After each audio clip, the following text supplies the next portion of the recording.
Welcome, everyone. Welcome, everyone. Thank you for joining us today. Today is March 6th, 2026. Thank you so much for joining us for this Friday afternoon webinar. We're very excited to get things started. And so for the interest of time, we're going to just go ahead and dive right into things. Today's webinar is State Strategies for Implementing Skill-Based Assessment. Next slide, please. My name is Selena Pierotet. I'm the Associate Program Director at the National Association of State Boards of Education, or NASBE. For those of you who may not be familiar with NASBE, we are a national nonpartisan membership association representing state boards of education and their members. I have the great privilege to work with the incredible citizen leaders on state boards of education to strengthen public education systems so students of all backgrounds and circumstances are prepared to succeed in schoolwork and life. Next slide, please. In my role at NASBE, I primarily lead the High School Transformation State Network. You'll hear a reference to that a couple times throughout today's webinar. But in essence, this network that is funded by the Hewlett Foundation is a multi-year collaborative project in partnership with KnowledgeWorks and in coordination with the Carnegie Foundation for the Advancement of Teaching. The primary goal of the network is to build and enhance the capacity of state boards of education to enable student experiences that foster content mastery and durable skills. We are working with the 5 states seen on this screen to have formed cross-agency teams comprised of state boards of ed, state education agency staff, and leaders from higher ed and workforce development state agencies. If you would like to learn more, you may scan the QR code on the screen, follow the link that my colleague Caroline will be popping into the chat, or reach out to me directly. Next slide, please. So a few logistics. This webinar is being recorded, and the recording will be posted on NASBE's website, and the recording link and the recording and slide deck will be emailed to all webinar registrants in the coming days. If you have a question for presenters, please use the Q&A function or the chat to submit your question. We will aim to answer your questions throughout today's webinar. During the webinar, my colleague Caroline Flower will place resource links into the chat box that panelists may reference, that panelists reference in their talking remarks. And if there are resources you think your fellow webinar attendees would find helpful, please feel free to utilize the chat box as well. Lastly, this webinar is divided into 2 parts. First is the public-facing portion of the webinar from 1 to 2 p.m. And second is a member-only discussion with our speakers. We will announce when this first part is over, which will indicate to our state board members to stay on the line for the next part of today's webinar. So stay tuned for more instructions. Next slide, please. So 3 times a year, NASBE releases its flagship publication that is peer-reviewed by members of state boards of education and focused on relevant and timely state education policy issues. Earlier this year, the standard focused on demonstrating skills of value, which you can access by scanning the QR code on your screen or clicking the link that Caroline will pop into the chat. And we focused on this issue because states are increasingly asking a common question. How do we ensure a diploma truly signals readiness for life after high school? Across the country, state boards are elevating durable skills such as critical thinking, communication, collaboration, adaptability, and others in portraits of a graduate, graduation requirements, and strategic plans. But naming these skills is only the first step. The harder challenge, and the one policymakers are grappling with, is how do we make these skills visible, credible, and meaningful for families, employers, and others? So we're hearing from states that traditional signals, such as grade point averages, course credits, and test scores, often don't tell the full story of what students know and can do. And at the same time, states want to ensure that any new credentials or measures are trusted, understandable, and aligned with workforce and post-secondary expectations. So this issue of the standard brings together research, state examples, and policy perspectives to help state boards navigate that transition from valuing skills in principle to demonstrating them in practice. The articles featured here reflect questions raised through that we've also heard from states participating in NASBE's High School Transformation State Network and through other member conversations. How are transcripts, how can they better reflect competencies? How can we operationalize portraits of a graduate? How can boards make credentials more transparent? And how can states weigh the return on industry-based certifications? Ultimately, this issue is about helping state boards ensure that when students graduate, their credentials communicate more than completion, they communicate capability. And so today's panel will dive deeply into one of these articles, Turning Graduate Portraits into Pathways, written by Laura Slover with ETS. And this article is all about how Indiana and North Carolina are operationalizing their portraits of graduate to ensure they lead to purposeful college and career pathways so that diplomas represent proof of students' readiness for life beyond high school. By partnering with ETS, Indiana and North Carolina are part of a cohort of states working to turn the competencies outlined in their portraits of a graduate into assessments that capture how students develop and demonstrate skills while creating assessment practices that value transferable skills on par with academic knowledge. And what we've learned by engaging with states participating in NASBE's High School Transformation Network is that there's a lot of interest from state policymakers on skill-based assessments, but so many questions that point to underlying tensions around moving toward competency-based learning and assessment systems, such as finding the right balance between comparability versus flexibility, validity versus scalability, innovation versus burden, and local control versus statewide coherence. And there are questions around if we focus on skills, are we somehow de-emphasizing knowledge? So there's a lot to unpack here, and today's webinar is going to try to confront some of these tensions and begin to answer these questions. But this is a meaty topic and the questions don't just stop with skill-based assessment. It goes on to communicating competencies and the role of state boards in making credentials value transparent, thinking about that data infrastructure. So there's more to unpack here, and I encourage you to read the full edition of the January Standard. But today, we're going to focus on skill-based assessments and what we're learning from states participating in Skills for the Future pilot. So next slide, please. So we're going to start today's webinar with a presentation by Dr. Carla Evans from the Center for Assessment, who will ground the discussion by defining skill-based assessments in policy-relevant terms, distinguishing them from traditional summative tests, outlining available tools, and identifying key trade-offs that states will face. Following these framing remarks, Carla will moderate a panel with Laura Slover, who will provide a high-level overview of Skills for the Future, and as well as with Sean Kellogg from the North Carolina Department of Public Instruction and Scott Best from the Indiana State Board of Education, who will discuss their state's early steps, tools being used, lessons learned, and where they hope to go next. We know this is a meaty topic with so many questions, so please make sure you're using the Q&A feature in the chat to enter your questions. We're going to try to incorporate those throughout today's discussion. So with that, I'm going to turn it over to Dr. Carla Evans. Take it away. Thank you so much, Selena. It's nice to be here today. And I'm going to, as Selena said, try to lay some grounding remarks and hopefully connect it a little bit to the later presentations, or at least it'll give some grounding for that. Go ahead and click to next slide. So I am the Associate Director at the Center for Assessment. We are an organization that right now has active contracts in over 40 states. And we work at the intersection of assessment, accountability, measurement, and policy. Go ahead and click to the next slide.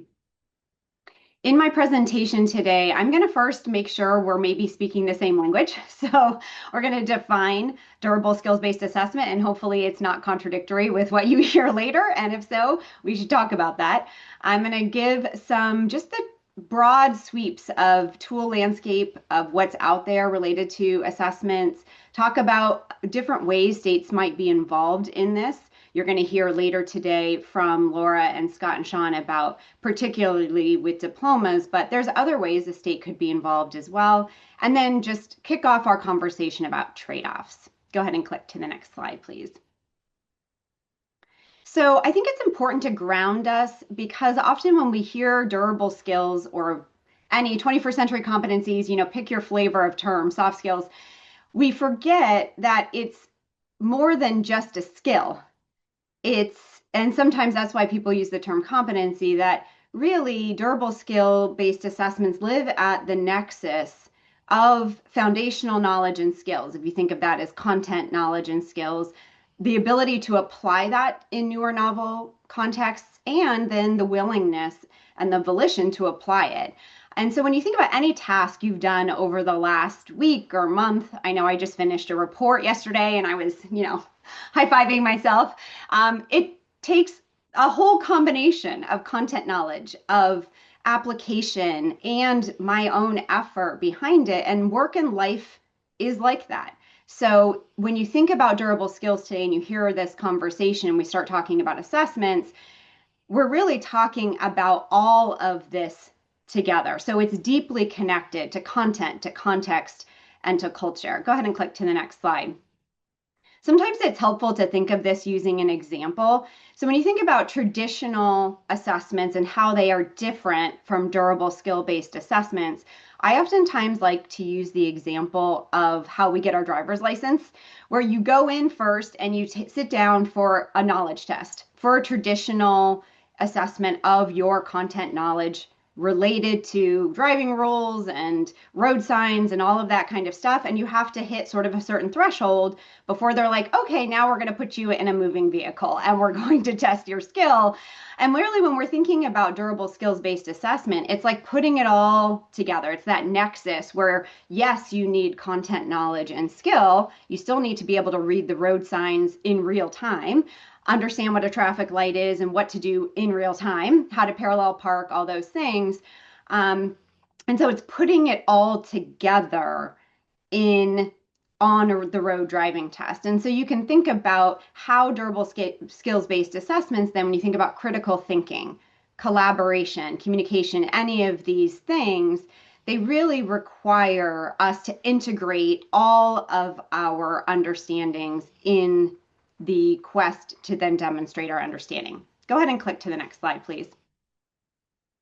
And just as a little background, if it's useful, when you think about portraits of a graduate for states, the Castle did an overview in 2024 of just the most commonly cited durable skills in those states' portraits of a graduate. So if it's useful for you to sort of ground your understanding, critical thinking is very common, as is social awareness, active citizenship, communication, self-management, and we could go on here. You see collaboration, but there's a lot of these skills. And I think that's what sometimes makes it very complex when states get into this area is, oh my gosh, like there's so many skills because we bring so many skills to bear in whatever we're doing. Go ahead and click to the next slide. And that has implications on the tools that we use and on the assessments and the way we think about making judgments and arguments about what students know and can do in this space. Go ahead and click to the next slide. So I just wanted to give, a little bit of the tool landscape. When we think beyond traditional state standardized tests, there is a lot of options out there that are very familiar, I would argue, in local contexts to educators. When we think about collecting student work, even just looking at student work, capstone projects, performance tasks, portfolios, even just regular classroom work, where they're demonstrating, they might be working with a partner and collaborating together on something. They might be responding in, to some sort of oral prompt. That's communication. So all these skills are happening all the time in our classrooms, and there's more formal ways to collect that evidence and just informal observation. So you can think of it under the bucket of student work. You can think of it under the bucket of some of these skills like adaptability or self-management. It's not going to be a product that a student that we observe. It's something happening internally. And so there might be student self-reflections or teacher observations or peer reflections and observations. There might be some sort of standardized tool used, whether it's a paper and pencil measure or it's a technology enhanced simulation, situational judgment task that's more standardized, or some sort of interaction with an AI agent. There's a lot of different tools that are out there to collect this kind of evidence about what students can do with what they know. Go ahead and click to the next slide. And there's challenges with designing any assessment, and no less true with durable skills-based assessments. As I already mentioned, they are inseparable from content, context, and culture. If I asked you right now to respond to a task on aeronautical engineering and collaborate and think critically, you'd be like, well, I'm not an aeronautical engineer. I feel like I'm a good collaborator and I'm a good critical thinker, but it's obviously there is this nexus that's happening with our content knowledge and our understanding, and that has an implication when we think about assessment and the types of information we want and how much we want. And as I already mentioned, not all of these skills can be directly observed. And so there is going to be self-report and there's going to be reflections. And we know that there's technical quality challenges with that when we think about putting this to a high stakes use. We know that there's social desirability bias, there's memory effects, and so on. Go ahead and click to the next slide. So when we think about making holistic judgments or insights about students' level of performance or ability related to any sort of competency or skill, we want to collect multiple measures so that we know, okay, across content areas or different types of learning opportunities, this is the range of evidence we have and the information we have. And we want to then be able to think about this relative to some sort of progression. When we think about students developing collaborative skills, we know that there's likely a progression that they have over time and they become more sophisticated at collaborating, they become more sophisticated at thinking critically, and so on. And so it's helpful to attach our judgment to some sort of qualitative description. Go ahead and click to the next slide. I've provided just some examples here of different progressions that are out there, including ETSs. I'm sure Laura will talk more about that. But there's others, some are more evidence-based than others, but they're trying all of them to describe what is getting more sophisticated as students are demonstrating critical thinking, collaboration, self-management, and so on. Go ahead and click to the next slide, please. Go back. Yeah, perfect. And when we think about some different state goals that might be in the backdrop here before I give like a continuum of how states might want to be involved or are involved already, states often will say, well, what are our goals here? What are our policy goals? Well, it might just be to really improve what's happening day in and day out in the classrooms in your state, the rigor of content students experience, student engagement with that content, their active learning at scale. So really, we think about all of these durable skills. This is what we want and what we actually demonstrate in our work and in our life. So we just want more of that. We want to amplify it. And that might be an animating goal behind what a state decides to do from a policy perspective in this area. Another might be just like, well, we want to provide more information to parents and students about these really important skills and competencies. Or maybe we want to create portable credentials, and I think you'll hear more about that later today, that have value beyond K-12, whether that's a diploma or a badge or a micro-credential. You know, there's this credential they could take with them that will hopefully have value to an institute of higher ed or have value to an employer, that they could say, hey, look, I've got evidence that I could show you that I have demonstrated these skills in these contexts and in these ways. Go ahead and click to the next slide.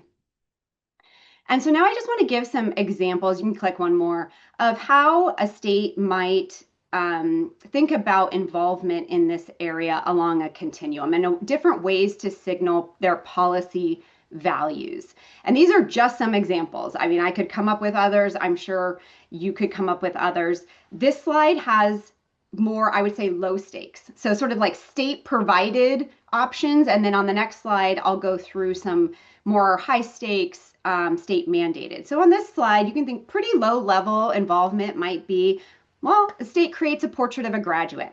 So they're doing so, they're signaling their policy values and priorities. They're going to define, hopefully, those key skills. So that might become shared across the state. Maybe they share some resources related to that. They share some progressions. You can see I'm moving to the next one. They might share a performance task bank. They might share criteria for creating capstone projects or examples. They might share criteria for putting together portfolios. They might gather local districts together to share resources. They might put out guidance. So there's a lot in that. Oh, go back one. There's a lot that a state might do in that sort of guidance setting the tone in the context. A little bit more might be maybe a state says, you know what, we want to revise our content standards because we think a limiting factor here is teachers have too much to teach. And so they don't amplify communication or critical thinking or collaboration because they're just trying to get through the content. So we want to prioritize our standards. Or maybe we think actually these skills are already in our standards, which I would argue they are, and or most of them. We want to just amplify where they are in our standards. So we're going to point out really specifically where's critical thinking in math, science, social sciences, and in English language arts. Where's communication? Where are some of these other skills? And maybe where they're not explicit, like collaboration, we're going to add them in to match our portrait of a graduate. Maybe creating different diplomas, certification badges, skill profile reports. You're going to hear more, I think, today about diplomas. Go ahead and click to the next slide. And then I'll wrap up here. This gets a little bit more high stakes. Maybe a state says we want to add a local indicator into our state accountability system. It's not going to be anything more than a narrative, but we're going to ask all LEAs to do it. It'll be like an on and off switch. You did it or you didn't do it. But it's just going to describe, it'll be a part of our state accountability. What are you doing around the teaching and learning of these things? Maybe a state says we're going to turn up the volume here. We would like to actually rewrite our minimum graduation standards. So there's a required capstone project that needs to be completed. Or let's add into our actual state accountability system the percent of students in grades 11 or 12 who complete a capstone project. Or we go all the way to our state standardized test and we say we really want to actually embed in some performance tasks, simulations, more rigorous demonstrations of learning into that test. And obviously there's different considerations here. Go ahead and click to the and one more. There's trade-offs, and I'm going to wrap it up because I know you want to hear from our colleagues here who are sharing with the work that they're doing on the ground, but they'll speak to some of these tensions that exist as you move to more high stakes uses. Then there's these tensions. So I just want to remind everyone before I turn this over to Laura, please use the chat feature, the Q&A feature to add questions as we go along. And with that, I'm going to turn it over to Laura, who's going to share about the work of ETS. Thank you, Carla. I cannot imagine a better setup. That was fantastic. And you're going to see a lot of the same themes come through as I present. So my job is really to frame out the skills for the future endeavor and then turn it over to my colleagues in North Carolina and Indiana who are doing this awesome work. So I'm going to pull up a few slides. Can you see them? Yes. Okay, great. So we're collaborating with 6 states on this effort called Skills for the Future. It was born out of a partnership between ETS and the Carnegie Foundation, who came together just about 2 years ago to propose a really dramatic shift in how we think about schools, moving past sitting in seats and earning credit and moving towards a system that values and collects evidence about students' actual skills. And so Carla's background is perfect because in order to do that, you need to really shift your measurement system. And that is, in fact, the challenge that the states that we're working with and states across the country are dealing with. So just a little framing about where this work started and some of the priorities and goals within the endeavor. First of all, we are working with states to co-design a new set of tools. And Carla mentioned several sets of tools, so that was really good context. We are trying to measure new things, focusing on those durable skills. I'll come back to which ones in a moment, but Carla showed you that list of what was most common in states, and that is very similar to what we've learned. And those exist in statewide portraits of a graduate, and we're focusing primarily on collaboration, communication, and critical thinking right now. but that will launch into a whole set of other skills that we're going to be looking at. We want to measure them in new ways and capture evidence of learning from both assessments and innovative new ways of assessing, coupled with authentic classroom work and evidence from activities and experiences both in and outside of school. Third, we don't want to just collect evidence. We want to also provide insights about performance across those various places that we're collecting evidence and provide information back to learners, their families, and the educators about where they are on their path to developing skills. And then lastly, to create transportable and robust records of skills, both in terms of where people are on their continuum and what skills they actually bring once they graduate from high school. So that's the frame of what we're doing. A little bit about the research base and how we collected the information that got us to these skills.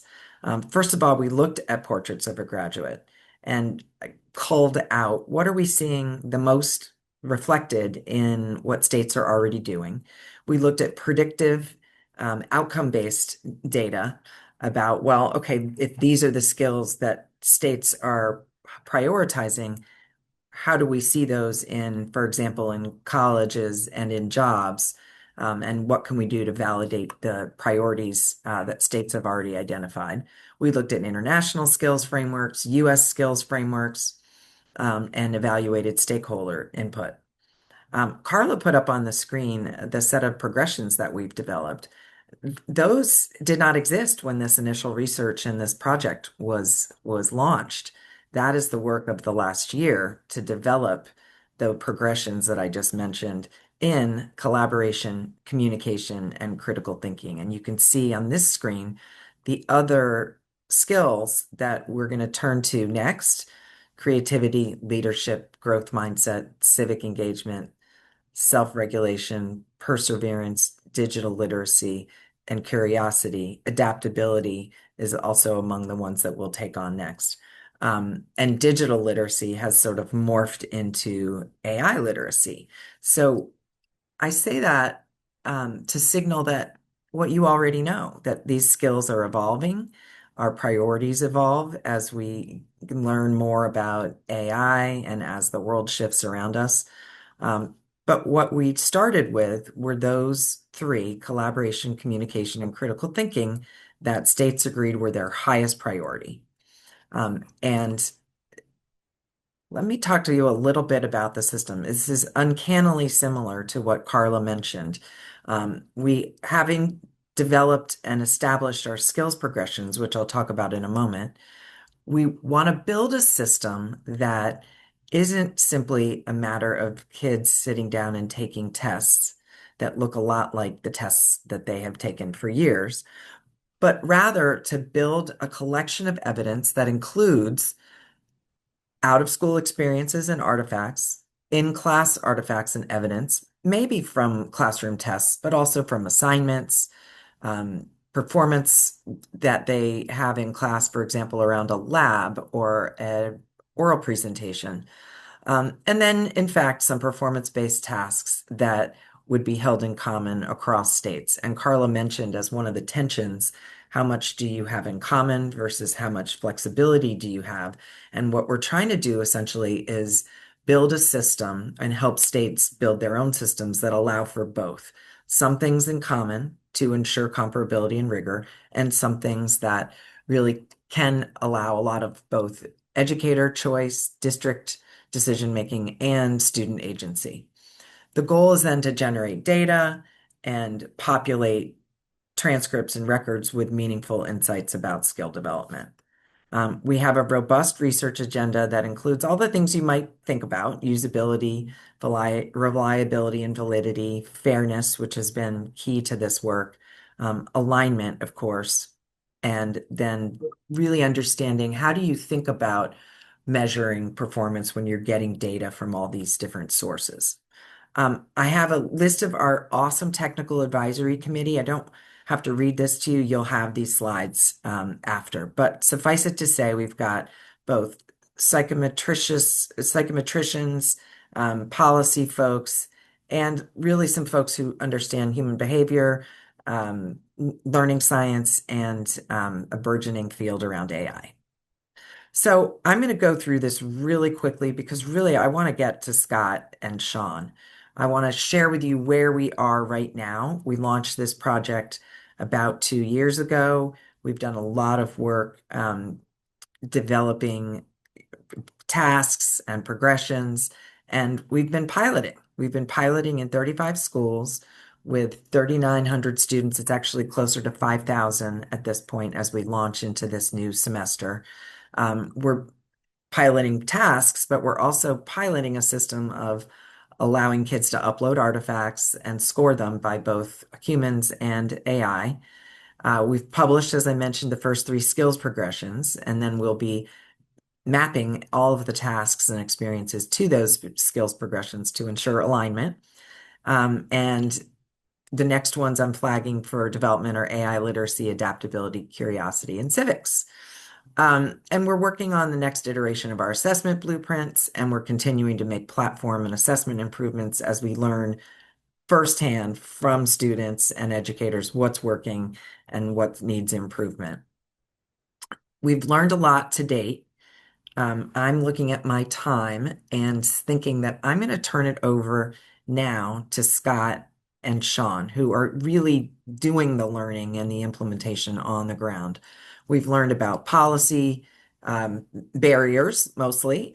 We've learned about design and implications for improvements, and we're starting to learn a lot about the market. And one of the things we're learning, and Carla alluded to this, but I think Scott and Sean will have sort of the upfront in the moment information about this, is that states and districts want new assessments. They want to think differently about how they can measure and credit skills in addition to content. And yet systems are not at the point right now where they're able to easily adopt broad scale change. And so what these states are in the middle of is major transformation, and they can talk about the messiness of that and what they're learning. So I'm going to turn it over to them. I think we agreed that Scott would go first. And Scott, I've just come from Indiana, where Indiana the state board passed their new accountability framework. But that is not all. So Scott, I'll turn the floor over to you. Oh, thanks, Laura, and thanks, Carla, too, especially with the work you guys have done. And again, as Laura said before, like all this is like a perfect lead in to this. So yeah, hi, Scott Bess. I'm on the Indiana State Board of Ed. Been there, I think this is year 6 right now, and it's been an interesting journey as we've been at this for a while. And as Laura said, we just passed a new accountability system, which actually does implement into the accountability system some of these durable skills and some of the things like that and some of these assessments. But in order to say, well, that was an awesome achievement, we got there, you almost have to go back to the beginning. And Carla had a slide which showed, kind of the progressions. And I was laughing when I looked at it, like, yeah, I think we did those things. And we literally started with the Portrait of a Graduate, our Indiana Graduates Prepared to Succeed, Indiana GPS, because it rolls off the tongue. And the idea was that was something that we hoped students would get, right? That they would have all this academic background, these different literacies, these different skills, communication, collaboration, work ethic. But we also knew those were just like, we hoped they would get that after they got done with this. And so we had to go back and say, well, how do we actually ensure that? And so we started with our standards, recognizing based on feedback from teachers, there were way too many standards that they felt rushed to get through the year, which meant they didn't go deep on any of them. And so we streamlined the standards and literally and got our legislature to jump into the game with us. And they said, you have to cut your standards by a third every grade level, every subject. So now there's no debating about, it's like you can debate which ones, but you got to cut them by a third. And then of the ones that are left, only a third can be essential. So again, now you have a hard goal that you got to get to with no option. So then it became up to the educators across the state to say, okay, well, let's do that. So that was done. In some cases, we got below a third, and in other cases, it was probably right at or a little above, but we did it. So then it became we got to look at our academic assessments because we have to align those together. And so that just happened a couple of years ago. And instead of doing one end of the year assessment, we do a essentially three through year assessment. So each 12-week windows, which then gave feedback right away to teachers on where the students were on those academic skills, right? So now you're able to go deeper. You're getting feedback right away. So then that led into what do we want to do with our diploma? And that took a couple of years to get done. We had a first draft, as some of you have heard me talk before, was roundly criticized. To put it bluntly, higher ed lost their minds. If you want, you can Google, I think it's like March of 2024, Indiana new diploma draft, and you'll see what we meant.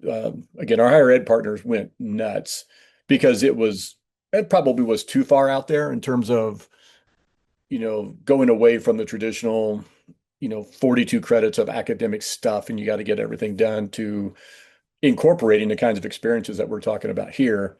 But that led to a second draft that everybody embraced. And that second draft had a base diploma and then with 3 seals sitting on top of it, which were an employability seal, an enrollment seal, and an enlistment seal.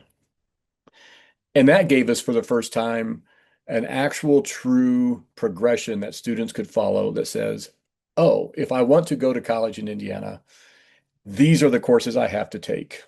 And it gave some flexibility on which ones, depending on where they wanted to go, but it was very clear what they needed to do. Likewise, the employability had a number of things around, the credentials they needed to get, the kind of work experiences they needed to get. And then the enlistment was interesting too, because we found that people who wanted to enlist after they graduated, 70% of them got turned down because they didn't meet the qualifications. So the enlistment seal very clearly spells that out. You have to have a mentor, you have to have leadership, you have to do these things. And so that made it very clear. And it turned out we have 2 levels of seals. With the highest level seal, you have guaranteed admission into any of our state universities, and then all of the private universities followed suit. And then most of our major employers said, if you get the highest level employment seal, we will guarantee you an interview, right? You apply, you'll get an interview. So that has created currency on those seals. And our legislature then followed up with, if you get the highest level seal, your school gets a $2,500 bonus. So now you have alignment between what we want the students to get, and then now what the schools want students to get, because it's incredibly lucrative for them to make sure that happens. And then followed that with our accountability system, which at the high school level starts with the seals. If you get one of the high level seals as a student, you earn the maximum number of points.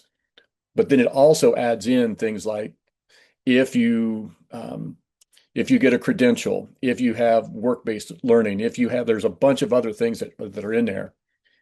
The other thing I would add, going back to the diploma, we also for the first time baked in work ethic, communication, and collaboration, kind of the durable skills that were part of our Portrait of a Grad.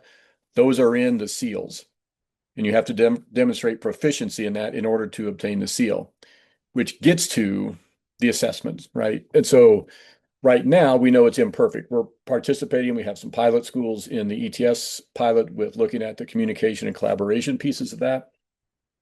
And that's going well. Obviously, we're learning a lot. It's early. There's lots of things that need to go on. But what we knew, if you're going to do this well and at scale, on the one hand, you can have, teacher input, coach input, your boss at work input on your communication skills and your collaboration skills. But we also know that is widely variable depending on the types of interaction you have. And by the way, it's no different than the grades you get in an English class in high school. Like we have the illusion of standardization with that, but you all know every every student can tell you, take English from this teacher, not that teacher, because she's way harder than he is, right? And it's the same course, and they're using the same text, and they're using the same syllabus. The same issue exists with these skills. So we really wanted kind of this essentially disinterested, standardized third-party assessment of these skills to allow us, I think I saw on one of the slides, to triangulate where you are. Are you really proficient? If we're going to put the stamp of approval and say this student is skilled at communication, is skilled at collaboration, has a strong work ethic, we want to make sure that we really actually know that. Because if we send people out and we've said they have it and they don't, all the things we worked at in terms of the guaranteed admission and the guaranteed interviews, all of that crashes and burns. And so that really was our push as a state to make sure we participate in these things. We think we've done the work. And again, a lot of it is admittedly as non-sexy as you can possibly get. Do a standards revision, and that'll get everybody fired up about, education reform, but it's necessary, right? It was one of those building block things we had to do. I think you have to push when we talked about our diploma, and I was deeply involved in the first draft, and I actually still love it. Like that's my favorite, but you have to push the boundary of something like that in order to get where you want to do. If we had started with the second draft, we'd be somewhere south of that. Like it would never gotten to where we wanted to get to. So all that to be said, I think it's incredibly important work. It's it's understanding where you want to be, the problem you're trying to solve, which is we want our graduates to actually be set up for success. And then working backwards and going, what's keeping us from doing that? And the last thing I'll say is we have this big push on high school reinvention here in Indiana.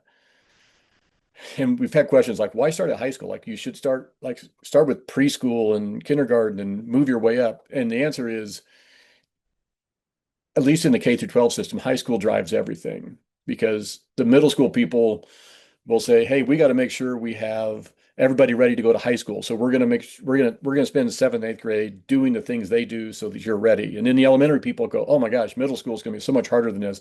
We got to do these things. So if you start with this idea that these durable skills are important at the high school level, and you're going to measure them and you're going to incorporate them into your diplomas and your accountability systems, that will cascade down because we're already seeing our middle school people going, oh, how do we do career exposure in middle school? How do we make sure that students are starting to understand? How do we incorporate some of those skills, those communication skills, not just in English class, but how do we incorporate that across the way so that they're ready when they get to high school? And we'll see that going down into the elementary. So with that, I'll turn it over. I know that North Carolina is doing a lot of really cool things, and I'll turn it over to Sean. And happy to answer questions as they come up. All right. Thanks so much, Scott. Man, I envy your depth of knowledge for your experience on the state board and doing this work for such an extended period. I am Sean Kellogg. I lead our Office of Research and Promising Practices, and I'm relatively new to this work in some ways, but also steeped in this work in other ways. And by new to this work, that means I have been with the North Carolina Department of Public Instruction for about a year now. One of the charges of our Office of Research and Promising Practices is leading our Skills for the Future grants from the Department of Education. That makes a lot of this implementation work that we're doing on the ground with teachers with a ton of support and piloting some new sort of innovative systems with ETS and doing some incredible professional development with our partners at AASA, Superintendents Association. It makes all that work feasible. So my personal work sits at the intersection of research, policy, and practice. So the way I tend to think about durable skills and skills for the future is not just as an important vision for student success, but also as a sort of practical state design challenge. And by that, I mean, like, how do we actually figure out the logistics for supporting this work in ways that are meaningful to educators and students, that are credible to policymakers, various stakeholders, parents and caregivers, and are actually usable by the people we're trying to support. So just for some background and context, in North Carolina, our work is grounded in the belief that skills like empathy, collaboration, critical thinking, adaptability, they matter for student success, not just in school, but also for work and for civic life as well. Our early steps have focused on creating a sort of shared language through our Portrait of a Graduate work, which was sort of a predecessor for our Skills for the Future work. And going back in time, over a decade ago, my predecessor here at the Department of Public Instruction, Andrew Smith, had laid a lot of the groundwork for this in Rowan Salisbury schools too, through their uh, work with sort of redefining their vision, highlighting many of the things that Scott mentioned, like identifying a specific, concrete, smaller set of standards to focus on that are absolutely critical and non-negotiable. So yeah, we're let's see. So really started with our Portrait of a Graduate work. Right now, through our Skills for the Future grants and our partnership, we're really focused on supporting local implementation and assessment of these skills. And then ultimately, we're trying to figure out and learn what it would actually take from moving to this sort of shared statewide framework to actual statewide adoption at scale. And as Scott has kind of highlighted, that's not an easy thing to do. So we're trying to be really deliberate about balancing sort of innovation, trying new things, but also with a focus on quality, and especially local flexibility as well too. So it's actually feasible to implement some of the things that we're trying to suggest. Let me talk really quickly about our Portrait of a Graduate work that sort of lays the foundation for all of this. I think someone's going to throw a link in the chat there. So we really began by clarifying the broader student outcomes for what we want our graduates to demonstrate, much like many of the states that have been highlighted so far. This Portrait of a Graduate work, it created an important foundation because it gave the state a shared framework and a shared language, and ultimately a set of shared resources for teaching and assessing and implementing durable skills. Let's see. Our early work emphasized effectively a listening tour across the state with our North Carolina education community. We focused on identifying what schools and districts are already doing that could inform our state strategy and what they value most in terms of durable skills. So this is sort of a democratic statewide effort to establish what do we want to focus on when we talk about durable skills and skills for the future. So that's how our framework evolved. And the actual product of all of this work for the Portrait of a Graduate was the development of a continuously growing set of resources and guidance that we have on our website that help translate this Portrait of a Graduate vision into a practical set of tools that educators and leaders can use. So what does our Skills for the Future grant actually look like in North Carolina? Um, we are interested in testing out various approaches with support from ETS and AASA, like I mentioned, approaches that allow students to demonstrate skills in authentic ways. So not just report out on them via like a sort of panorama survey tool, not take a sort of standardized fill in the blank test as a demonstration of these skills, but to actually be able to submit authentic, what we call student artifacts, evidence that they are acquiring these skills. And if any of you, I'm going off my own script right now, but as a former classroom teacher, as an elementary teacher for over a decade as well too, and trying to authentically assess skills like empathy, skills like collaboration, skills like critical thinking is not a trivial task. But I do feel like through our Skills for the Future grant that we are making some headway. Let's see. So back to my talking points. So what that means is really paying attention to a range of possible tools, possible approaches for assessing these skills in an authentic way. And these include performance-based tasks that were developed as part of our Portrait of a Graduate work. One of the things that we're learning is that these tasks are fantastic, but they also need to be tailored and be more specific to a lot of the day-to-day settings of instructors as well too. We're also figuring out ways, again, with support from ETS for incorporating everyday artifacts and products and classwork that students are doing on a day-to-day basis to be able to submit as evidence of durable skills. We're focused specifically as part of this work on the skill of collaboration. So we have a very tight focus, and we figure if we can kind of get that one right, we'll be able to get the other ones right as well too. And let's see. Where was I? I lost my train of thought here. Here we go. Oh yeah. So we're also thinking about what kinds of evidence would be useful for different purposes too. So how can we use this work that we're doing as part of our Skills for the Future grant to inform classroom improvement? Like what can we do differently with teachers that has been informed by this work around durable skills to improve classroom instruction? I think this work is fantastic because it's also helping us figure out different ways to include student demonstration and performance tasks and activities as a means of being able to share and demonstrate their competencies for more complex skills and skills that aren't as easy to complete a multiple choice to assess. Um, like Scott mentioned, we are early in this. I think we're not nearly as far as you are, Scott, in terms of Indiana, but figuring out how we can embed this into graduation and requirements. We've been talking with our folks in CTE about various credentialing tiers. We've been trying to think about ways that we can embed this into our transcripts in North Carolina. And in North Carolina, too, we also have a unique requirement for students, high school students, of putting together a work plan as part of graduation requirements. And we're trying to figure out, in part through our Skills for the Future work and a broader portrait of graduate work, how we feed this into that career planning work as well, too. All of these things are really a natural fit. And one of the things that I love about this work is that it provides a lot of opportunities for cross-agency collaboration and support and demonstration of durable skills among state leaders as well, too, to figure out how we can all work together to make all these pieces fit together. And again, if I'm learning this quickly now that I'm in state government, getting different agencies to talk together and work together is a non-trivial task. So let's see, what comes next?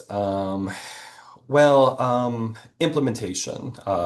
We meet regularly. Laura, I know we meet like every other week with our ETS team and our AAS team. And a lot of things we're just trying to hash out are just implementation.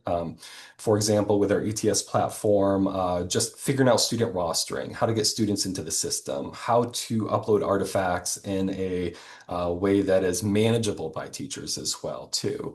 So figuring out implementation is one of the things we're trying to figure out.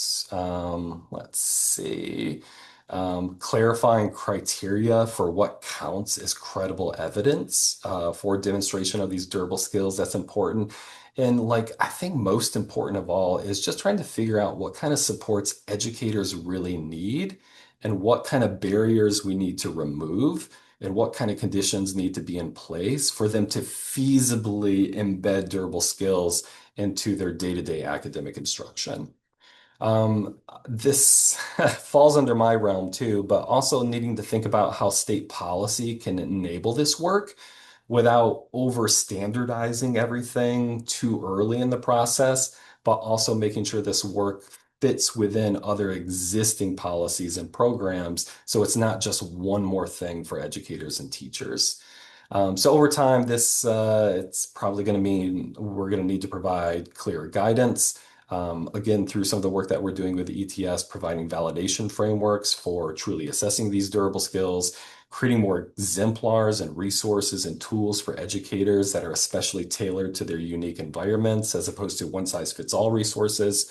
And then I guess ultimately a long-term goal is getting the system in place where durable skills are not just something that's nice to have or on the periphery or on the side, but are integrated into how students demonstrate readiness for college, career, and beyond.